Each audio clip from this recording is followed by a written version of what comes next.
हमारे ऑडियंस में से एक है अरोड़ा साहब। उन्होंने कहा था कि यार ये एट योर बिहेस्ट इसका इस्तेमाल कैसे होता है, ज़रा इसके बारे में एक बार डिस्कस करते हैं।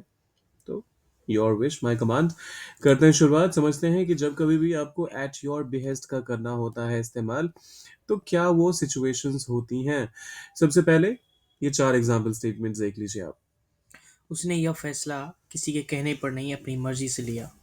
तो ये जो अपनी मर्जी से कोई भी काम करने का जब बात होती है, तो उसमें आप एट समवन्स ओन बिहेस्ट का इस्तेमाल करते हैं। ठीक है। उसने अपनी मर्जी से नौकरी बदली, किसी के कहने पर नहीं। मैं यहाँ अपनी मर्जी से आया, किसी के कहने पर नहीं।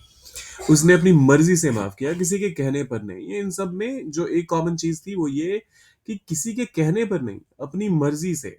तो इसके लिए आप कहते हैं at someone's own behest. At someone's own behest. Example के लिए पहला स्टेटमेंट आता है, उसने यह फैसला किसी के कहने पर नहीं, अपनी मर्जी से लिया। ठीक है। सो उसने यह फैसला लिया। हम्म।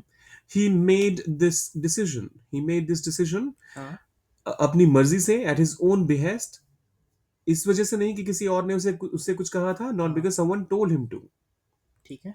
He made this decision at his own behest, not because someone told him to. he made he made this decision at his own behest, not because someone told him to or asked him to. Yes. उसने अपनी मर्जी से नौकरी बदली, किसी के कहने पर नहीं। She switched jobs at her own behest, not under pressure from anyone. She switched jobs at her own behest, not under pressure from anyone. ठीक है।